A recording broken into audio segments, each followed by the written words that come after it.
और supreme court ने UGC के नए नियम पर रोक लगा दी है। कोर्ट ने कहा है कि जाति संबंधी नियम अस्पष्ट नहीं है, विशेषज्ञ को भाषा और स्पष्ट करने का कहा गया है। फिलहाल यूनिवर्सिटी और कॉलेजों में 2012 के पुराने रेगुलेशंस ही लागू रहेंगे और अगली सुनवाई 19 मार्च को होगी। यूजीसी इक्विटी एक्ट 2026 पर कोर्ट की रोक देश भर में चल रहे विरोध के बीच आई है। उत्तर प्रदेश, राजस्थान, बिहार समेत कई राज्यों में जातिगत भेदभाव को रोकने के लिए लाए गए यूजीसी के नए कानून का एक तरफा बताया जा रहा है। वहीं एससी ने इस फैसले पर बिहार के मंत्री विजय चौधरी ने अपनी प्रतिक्रिया दी है। उन्होंने कहा है कि न्यायिक समीक्षा के बाद जो निष्कर्ष आएगा उस हिसाब से आगे की कार्रवाई की जाएगी। न्यायालय ने रोक लगाया है तो इस पर क्या कमेंट हो सकता है। न्यायालय सारे चीजों का न्यायिक पक्ष से देखेगी और न्यायिक समीक्षा के बाद जो निष्कर्ष आएगा उस हिसाब से आगे की कार्रवाई होगी। भागलपुर के तिलका मांझी चौक पर जीवन जागृति सोसाइटी की ओर से सड़क सुरक्षा को लेकर एक विशेष जागरूकता अभियान चलाया गया और इस अभियान का उद्देश्य लोगों को यातायात नियमों के प्रति सजग करना था। अभियान के दौरान दोपहिया वाहन चालकों से बिना हेलमेट वाहन न चलाने की अपील की गई। वहीं पीछे बैठने वाले सवारी के लिए भी हेलमेट अनिवार्य करने की जानकारी दी गई और 4 पहिया वाहन चालकों को सीट बेल्ट के उपयोग के लिए जागरूक किया गया है। मौके पर मौजूद सोसाइटी के राष्ट्रीय अध्यक्ष डॉक्टर अजय सिंह ने बताया कि हेलमेट पहनने के कई लोगों की जान बची है और उन्होंने कहा कि सड़क सुरक्षा नियमों का पालन कर रही सुरक्षित जीवन संभव है। आपको एक्सीडेंट से कितना नुकसान होने जा रहा है और किस कारण से आप एक्सीडेंट होता है। पहला चीज तो यही है कि अपनी सुरक्षा में जितने चीज है, चाहे हेलमेट धारण करना या स्पीड लिमिट रखना या ओवरटेक करते समय सतर्क रहना, मतलब वो हमसे ज्यादा आप जान रहे हैं कि हम गलती कहाँ कर रहे हैं। जब तक आपके साथ कुछ होता नहीं है तब तक किसी को गलती का एहसास होता नहीं है। हम लोग समाज में ये जागृति उत्पन्न कर रहे हैं कि सब संसाधन आपके पास है, स्पीड वाले गाड़ी भी, वाहन भी आपके पास है, लेकिन कहाँ पर कितने स्पीड में चलाना है ये सरकार का नियम भी है और ये जो नियम बनाया गया है वो आप ही के लिए बनाया गया है। हम लोगों का उद्देश्य है कि लोगों को मन को झकझोरना कि आप जो जानते हैं उसको अपनाएं, उसको अंगीकार करें, सिर्फ सुने नहीं अब उसको अंगीकार करें। जैसा कि डीएसपी साहब ने बताया कि एक आदमी की मौत नहीं होती है, पूरे परिवार की उसमें मौत होती है। पूरा परिवार सड़क पर आ जाता है। जो अच्छे खासे खाते पीते परिवार से है वो भी। सुपौल जिले के गोपालपुर पंचायत के बेरचा गांव से एक दिल दहला देने वाला मामला सामने आया है। जी हां, जहां दहेज के लिए एक नवविवाहित की जहर देकर हत्या कर दी गई। मृतका के माता पिता का आरोप है कि करीब 7 महीने पहले उन्होंने अपनी बेटी की शादी बेरचा में रहने वाले अब्दुल अहमद से की थी, लेकिन शादी के बाद से ससुराल पक्ष लगातार दहेज को लेकर प्रताड़ित कर रहा था और परिजनों का कहना है कि अचानक सास ससुर ने मिलकर उनकी बेटी की जहर खिला दिया और उसकी हत्या कर दी, जिससे उसकी मौत हो गई। मामले में पुलिस ने त्वरित कार्रवाई करते हुए सुपौल में सास, ससुर और पति को आरोपी बनाया है। फिलहाल पुलिस पूरे मामले की गहन जांच में जुटी हुई है। 1-2 महीने के बाद मारपीट शुरू कर दिया। हम लोग जो मालूम चला तो किस कारण से मारपीट चालू किया था? दहेज के कारण 5 लाख डिमांड किया था, सामान मांग रहा था, इसके वजह से तो हम बोले जो आएंगे बकरीद में तो सामान मिल जाएगा आपका जो भी है, और कोई परेशानी मत करना, कोई दिक्कत न करना, हम आएंगे तो आपका सामान सब कुछ मिल जाएगा। इसी के दौरान बच्चे को जहर खिला के मार दिया। कौन मार दिया जाता? उसकी सास, उसके ससुर। लड़का ने बोला जो जहर खिला के मार दो। लड़का बोला? हाँ, मोहम्मद अहद ने बोला जहर खिला के मार दो।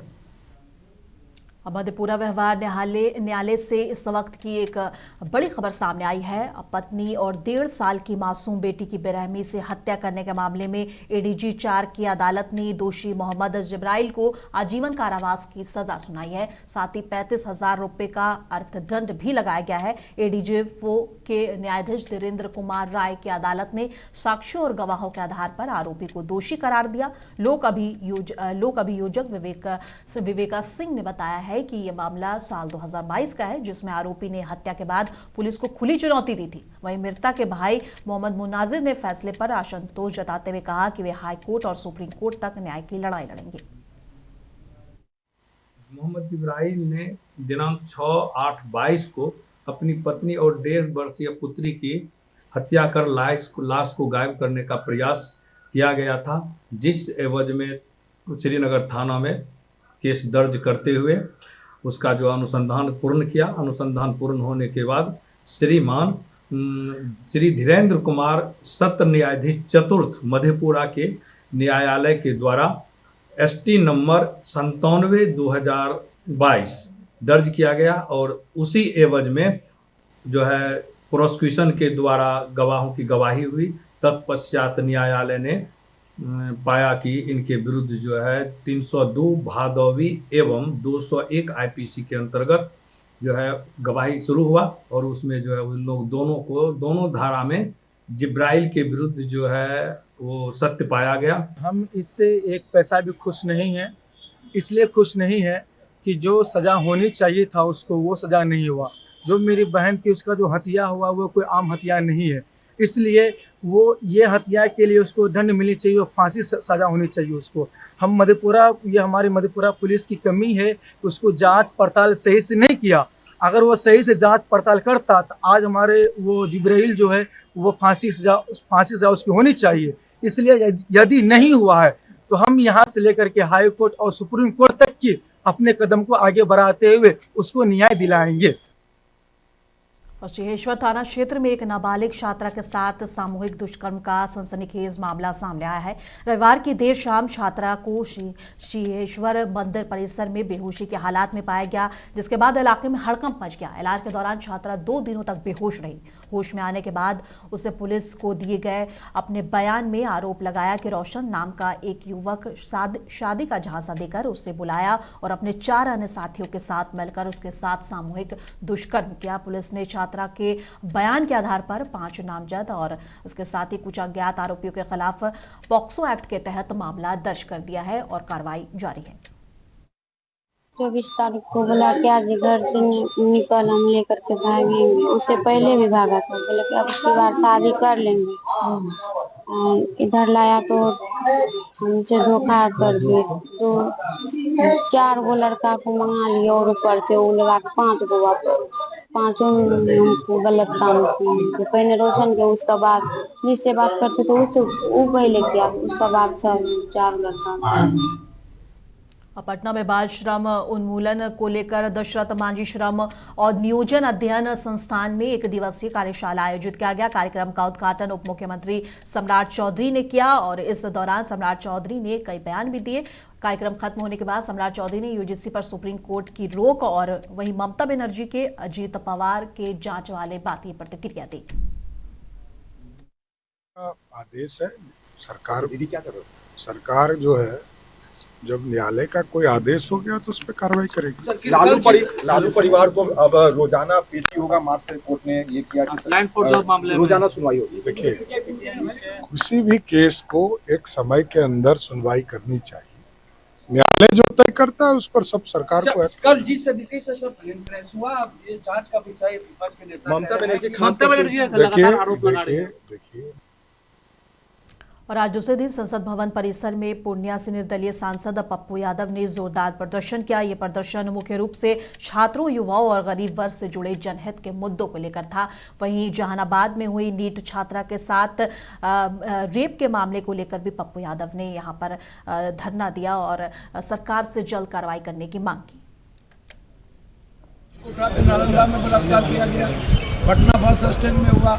अब नीट के छात्र को लेकर के किस तरह हॉस्टल के द्वारा सेक्स रैकेट चल रहा है, लड़कियों को बाहर सिंगापुर तक भेजा जाता है।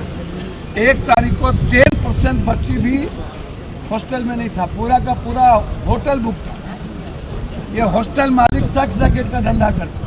इसमें नेता भी इन्वॉल्व है, पुलिस भी इन्वॉल्व है, डॉक्टर भी इन्वॉल्व, सबके मिली भगत से सेक्स रैकेट चल रहा है। और उसके बाद इस पर कोई इंक्वायरी तक नहीं होती है। नीट्स के बच्चों को नीलम अग्रवाल का बेटा, मनीष रंजन का बेटा, एक 3 मिल करके बलात्कार किया और वहीं किया।